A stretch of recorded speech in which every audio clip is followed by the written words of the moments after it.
ನಮಸ್ತೆ ಎಲ್ರಿಗೂ, welcome to another episode of daughter and doctor's kitchen. ಸುಲಭವಾಗಿ ದಾಲ್ ಕಿಚಡಿ ಹೇಗೆ ಮಾಡಬೇಕಂತ ನಾನು ಹೇಳ್ತೀನಿ. ಮೊದಲಿಗೆ ಕಡಾಯಿಯಲ್ಲಿ ಸ್ವಲ್ಪ ಎಣ್ಣೆ ಹಾಕಿ, ಬಹಳ ಸ್ವಲ್ಪ, ಅದರಲ್ಲಿ ಜೀರಿಗೆ, ಸಾಸಿವೆ, ಶುಂಠಿ ಬೆಳ್ಳುಳ್ಳಿ ಪೇಸ್ಟ್, ಬೇಕಾದರೆ ಈರುಳ್ಳಿ, ಇಟ್ಸ್ ಆಪ್ಷನಲ್. ಶುಂಠಿ ಬೆಳ್ಳುಳ್ಳಿ ಪೇಸ್ಟ್ ಇಂಪಾರ್ಟೆಂಟ್ ಇರುತ್ತೆ.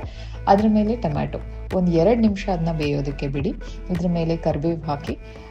ಯಾವಾಗಲೂ ದಾಲ್ ಕಿಚಡಿಗೆ ಅಕ್ಕಿ ಮತ್ತು ಬೇಳೆ ಒಟ್ಟಿಗೆ ಬೇಯಿಸ್ಕೋಬೇಡಿ, ಸಪ್ರೇಟಾಗಿ ಬೇಯಿಸ್ಕೊಳ್ಳಿ. ಸಪ್ರೇಟಾಗಿ ಬೇಯಿಸ್ಕೊಂಡ್ರೆ ದಾಲ್ ಕಿಚಡಿ ತುಂಬ ಟೇಸ್ಟಿಯಾಗಿರುತ್ತೆ. ನಾನಿವಾಗ ಅಕ್ಕಿ ಕಮ್ಮಿ, ಅಂದರೆ ಅನ್ನ ಕಮ್ಮಿ ಪ್ರಮಾಣದಲ್ಲಿ ತೊಗೊಂಡಿದ್ದೀನಿ, ಬೇಳೆನೇ ಜಾಸ್ತಿ ತೊಗೊಂಡಿದ್ದೀನಿ. ಸೊ ಇದನ್ನು ಫಸ್ಟು ಬೇಳೆ ಹಾಕಿ ಅದನ್ನ 1-2 ನಿಮಿಷ ಫ್ರೈ ಆಗಕ್ಕೆ ಬಿಡಿ. ಇದ್ರ ಮೇಲೆ ಅನ್ನ ಕಲಿಸ್ಕೊಳ್ಳಿ. 1-2 ನಿಮಿಷ ಫ್ರೈ ಆದಮೇಲೆ ಕೊತ್ತಂಬರಿ, ಆ್ಯಕ್ಚುಲಿ ಮನೇಲಿ ಕೊತ್ತಂಬರಿ ಇಲ್ಲ, ನಾನು ಬಿಗ್ ಬಾಸ್ಕೆಟಿಂದ ಆರ್ಡರ್ ಮಾಡಿದ್ದೀನಿ, ಅದು ಬರ್ತಾ ಇದೆ. ಅಷ್ಟರಲ್ಲಿ ನೀವು ದಾಲ್ ಕಿಚಡಿ ಟ್ರೈ ಮಾಡಿ ಅಷ್ಟೇ. ರಾತ್ರಿ 1 ಗಂಟೆಗೆ ಕೊತ್ತಿಮೀರಿ ಸೊಪ್ಪು ತಗೊಂಡು ಬಂದಿದ್ದು ಅಂಗಡಿನಲ್ಲಿ